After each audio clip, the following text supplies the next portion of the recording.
जय जोहार, नमस्कार। दैनिक छत्तीसगढ़ चैनल देख रहे हैं आप। मैं हूं आपके साथ अभिजीत कुमार और करते हैं आज की खबरों की शुरुआत सबसे पहली बड़ी खबर के साथ। इससे पहले छत्तीसगढ़ से अगर आप और देखना चाहते रोजाना छत्तीसगढ़ के समाचार तो नीचे लाल कलर का सब्सक्राइब बटन दिया है, जिसे दबाकर चैनल को आपको सब्सक्राइब करना है। पहली बड़ी खबर, किसानों ने एमएसपी की कानूनी गारंटी की मांग की है। समर्थन मूल्य नहीं मिलने से सालाना 7 लाख करोड़ के घाटे का दावा किया गया।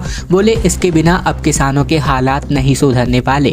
किसान अब सभी फसलों पर न्यूनतम समर्थन मूल्य यानी एमएसपी की कानूनी गारंटी को लेकर एकजुट होने लगे हैं। छत्तीसगढ़ किसान मजदूर महासंघ और एमएसपी गारंटी किसान मोर्चा ने बीते दिन रायपुर में एक सम्मेलन आयोजित किया। इसमें दावा किया गया कि एमएसपी नहीं मिलने से देश भर के किसानों को सालाना तकरीबन 7 लाख करोड़ रुपए से अधिक का नुकसान हो रहा है।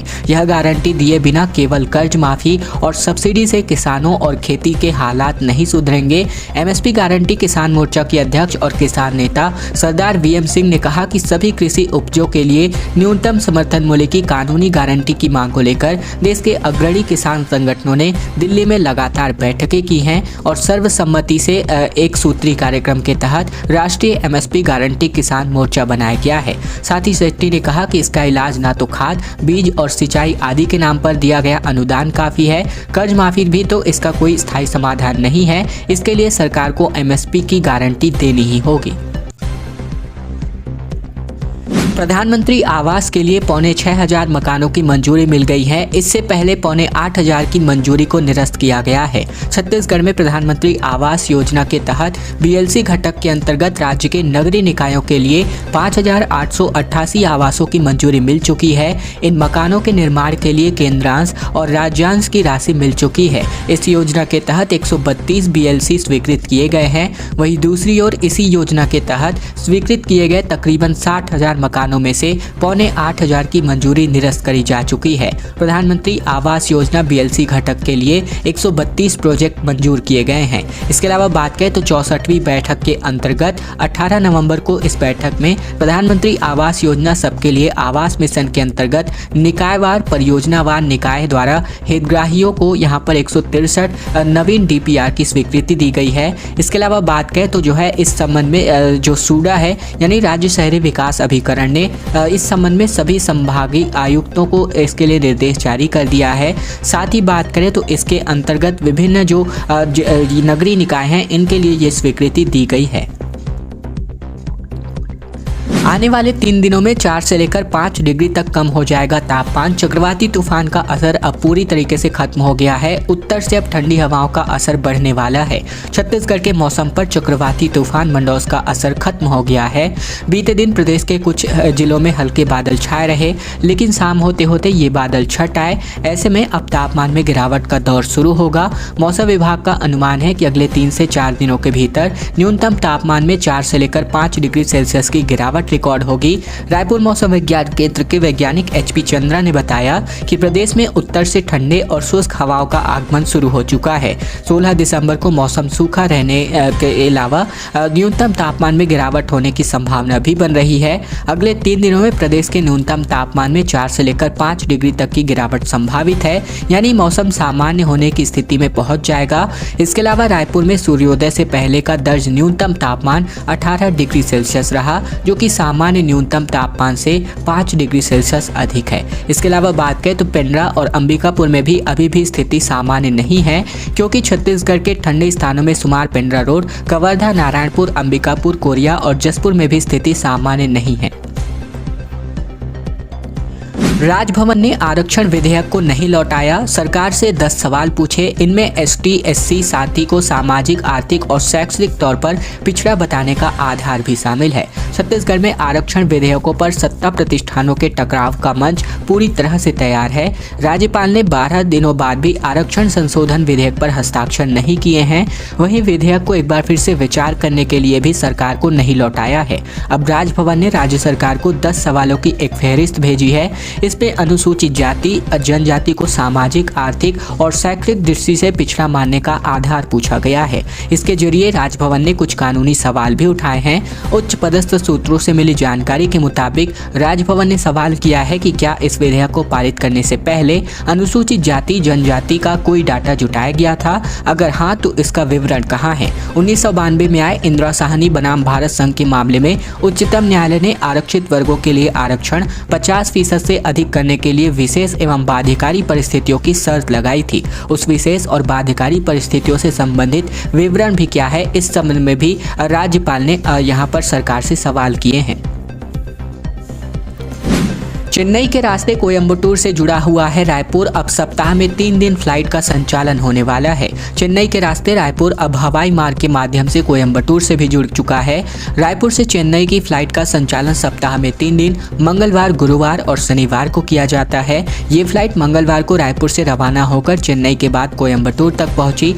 स्वामी विवेकानंद एयरपोर्ट के संचालक प्रवीण जैन के मुताबिक सप्ताह में 3 दिन चेन्नई रायपुर के बीच फ्लाइट का संचालन होता था। इंडिगो एयरलाइंस इस फ्लाइट का विस्तार करते हुए उसे कोयंबटूर तक संचालित कर रही है। इस फ्लाइट के माध्यम से यात्री चेन्नई से आगे का सफर पूरा कर सकेंगे। ट्रैवल सूत्रों के मुताबिक ये फ्लाइट 6E6797 कोयंबटूर से सुबह 11:40 पर रवाना होकर दोपहर 12:45 पर मद्रास पहुंचती है।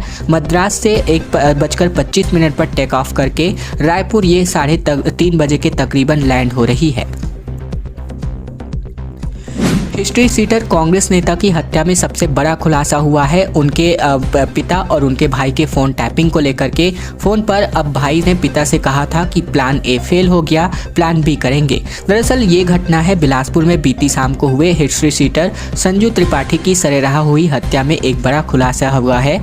पुलिस को संजू के पिता जयनारायण त्रिपाठी के मोबाइल से कई ऑडियो क्लिप मिली है। इनमें एक ऑडियो क्लिप में छोटा बेटा कपिल अपने पिता से कह रहा है कि उनका प्लान ए फेल हो गया है और अब प्लान बी ही रास्ता है। कपिल हत्या के बाद से ही फरार है और इस मर्डर का सबसे बड़ा संदेही वही है। दोनों भाइयों के बीच गहरी दुश्मनी थी। उधर पुलिस को कपिल के फार्म हाउस में पिछले कुछ दिनों से 8 से 10 लोगों के रुकने और आने जाने के भी सबूत मिले हैं। पिछले 24 घंटे के दौरान मिले कुछ अहम सबूतों के बाद यह तकरीबन तय हो गया है कि सकरी बाईपास चौक में ताबड़तोड़ गोलियां जलाकर संजू त्रिपाठी की हत्या करने वालों के पीछे उसका छोटा भाई कपिल ही है। ऐसे में पुलिस ने इस हत्याकांड के बाद ही संजू के पिता जयनारायण त्रिपाठी, कपिल की पत्नी और उसके साले को थाने में बैठा लिया था। पुलिस ने जयनारायण और उनके सभी मोबाइल फोन जब्त कर लिए थे। इन मोबाइल को खंगाला गया तो जयनारायण के मोबाइल में उनके छोटे बेटे कपिल से बातचीत की कई ऑडियो क्लिप पाई गई हैं।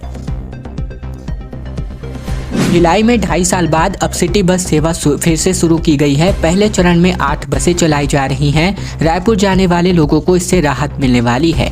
कोविड के 2.5 साल बाद एक बार फिर से सिटी बस सेवा शुरू कर दी गई है और धीरे धीरे विभिन्न शहरों में इस प्रकार की, इससे पहले बिलासपुर में भी ये सेवा शुरू की गई है। ऐसे में बात करें तो निगम कार्यालय के पास से ही बीते दिन महापौर नीरज पाल और आयुक्त रोहित व्यास ने हरी झंडी दिखाकर बसों को रवाना किया। इस बार इन बसों के परिचालन की जिम्मेदारी Reliance tour and travels company को दिया गया है। महापौर नीरज पाल के मुताबिक 2 निगम द्वारा संचालित सभी बसें कंडम हो चुकी थी। प्रदेश में अब जल्द ही एक पिछड़ा वर्ग जगाओ अभियान चलाया जाएगा। दरअसल बात ये आ रही है पिछड़ा वर्ग संगठन की ओर से, जहां पर दूधाधारी मठ सत्संग भवन से पैदल मार्च निकालने की तैयारी बीते दिन के बैठक में संपन्न हुई है। दरअसल अगर मैं बात करूं तो उनके मुताबिक सभी संगठन और समाज मिलकर पिछड़ा वर्ग जगाओ अभियान राज्य भर में शुरू करने का निर्णय लिया गया है। समाज के लोगों ने सोशल मीडिया में अपने विचार व्यक्त करते हुए कहा कि पिछड़ा वर्ग को अब आरक्षण नहीं मिला तो कभी नहीं मिलेगा। बैठक में विष्णु विमल, साथी ललन नामदेव, चोवाराम सोनकर, शारदा प्रसाद सोनकर, चंद्रभूषण कुशवाहा समेत विभिन्न पदाधिकारी शामिल हुए। साथ ही पिछड़ा वर्ग संगठन की ओर से दूधाधारी मठ सत्संग भवन से पैदल मार्च करने की तैयारी बीते दिन की बैठक में तय हुई और ऐसे में बैठक में संगठन के प्रदेशाध्यक्ष सूरज निलबरकर के मुताबिक अनुसूचित समाज, जनजाति, अन्य पिछड़ा वर्ग एवं आर्थिक रूप से पिछड़े सवर्ण समाज को आरक्षण दिलाने के लिए पिछड़ा वर्ग संगठन लामबंद हो गया है। हाथ जोड़ो यात्रा के लिए 23 तारीख को दिल्ली में बैठक होगी। सभी प्रदेश प्रभारियों और प्रदेश अध्यक्षों को बुलाया गया है, जिसमें 19 दिसंबर को रायपुर में चर्चा भी होने वाली है। कांग्रेस की हाथ से हाथ जोड़ो यात्रा की तैयारियां तेज हो रही हैं। कांग्रेस ने 23 दिसंबर को कांग्रेस के सभी प्रदेश प्रभारियों, प्रदेश अध्यक्षों और विधायक दल के नेताओं की बैठक बुलाई है। इसमें यात्रा की तैयारियों की बाबत चर्चा होनी है। इससे पहले 19 दिसंबर को रायपुर में प्रस्तावित प्रदेश कार्यकारिणी की बैठक में इस यात्रा की रूपरेखा तय करने के लिए बैठक होनी है। प्रदेश कांग्रेस के संगठन महामंत्री अमरजीत चावला ने बताया कि राष्ट्रीय महासचिव केसी वेणुगोपाल ने प्रदेश अध्यक्ष मोहन मरकाम को पत्र लिखकर इस बैठक की जानकारी दी है। इस बैठक में हाथ से हाथ जोड़ो यात्रा के साथ कुछ और मुद्दों पर चर्चा हो सकती है। हाथ जोड़ो यात्रा 26 जनवरी से शुरू करने की घोषणा हुई है। इसके अलावा इसको लेकर के प्रदेश कांग्रेस की विस्तारित कार्यकारिणी की बैठक 19 दिसंबर को रायपुर में होने वाली है। संसद में सांसद बोले लूट रहा है छत्तीसगढ़। सांसद संतोष पांडे हैं, इन्होंने कहा कि महादेव बुक ऐप शराब के अवैध लेन देन की जांच भारत सरकार करवाए। दरअसल देश की संसद में छत्तीसगढ़ का मसला उठाया गया। राजनांदगांव में सांसद संतोष पांडे ने संसद में प्रदेश में बढ़ते अपराध और भ्रष्टाचार का मुद्दा उठाया। कहा कि जैसे कोयला मामले की जांच भारत सरकार करवा रही है, ईडी ने इस प्रकरण में छापेमारी भी प्रदेश में की है, वैसे ही शराब और महादेव बुक ऐप की प्रकरण की जांच हो। सांसद ने कहा कि कांग्रेस के नेता और प्रदेश के प्रशासनिक सेवा के अधिकारी शराब और सट्टे के संगठित भ्रष्टाचार में लिप्त हैं। जो सांसद संतोष पांडे हैं, इनको जैसे ही बोलने का मौका मिला, उन्होंने शायरी के साथ अपनी बात की शुरुआत की। कहा मांझी चला गया था अपने ही पतवारों से, राह में सहसा डोली लूट गई धोखेबाज कहारों से। छत्तीसगढ़ जिन हाथों में सौंपा गया है वे छत्तीसगढ़ को लूट रहे हैं। फिलहाल ये सभी बातें सांसद संतोष पांडे ने यहाँ पर संसद में अपनी बातों को उठाया। रविंद्र चौबे ने राजभवन को याद दिलाई है सीमा। आरक्षण विधेयक पर मंत्री बोले कि सरकार को जितनी जानकारी देनी थी दे दी गई है, अब विधेयक साइन करें। आरक्षण विधेयकों के राजभवन में अटक जाने से उठा विवाद अभी भी जारी है। इस बीच संसदीय कार्य मंत्री रविंद्र चौबे ने इशारों से सीमा याद दिला दी है। उन्होंने कहा कि इस मसले में सरकार को जितनी जानकारियां देनी चाहिए थी उतनी दे दी गई है। अब न्यायालय में मामला जाएगा तो सरकार क्या पक्ष रखेगा, ऐसा प्रश्न लाजमी नहीं है। न्यायालय, राज्यपाल के कार्यालय और राज्य सरकार के कार्यों की अपनी सीमाएं हैं। भाजपा ने थाने का घेराव किया। नेता बोले कि बेटियों की हत्या हो रही है। विधायक ने कहा कि कांग्रेस को बच्ची के मां बाप का श्राप लगेगा। रायपुर में 8 साल की बच्ची से दुष्कर्म और फिर हत्या के मामले में भाजपा ने पुलिस थाने का घेराव किया। बीती शाम को भाजपा नेताओं ने कहा कि प्रदेश में इस तरह की घटनाएं बढ़ती जा रही हैं। बड़ी तादाद में भाजपा नेता रायपुर विधानसभा इलाके में जमा हो गए और सड़क पर नारेबाजी करके विरोध प्रदर्शन करने लगे। खैर दोस्तों, आज की खबरों का सिलसिला बस यही तक का था। अगर आपको यह वीडियो पसंद आए तो वीडियो को लाइक कर दीजिएगा। चैनल पर नए हैं तो चैनल को सब्सक्राइब कर लीजिएगा, ताकि प्रतिदिन की महत्वपूर्ण खबरें, छत्तीसगढ़ समाचार हम आप तक बिना किसी रुकावट रोजाना पहुंचा सकें। चैनल जरूर सब्सक्राइब कीजिए।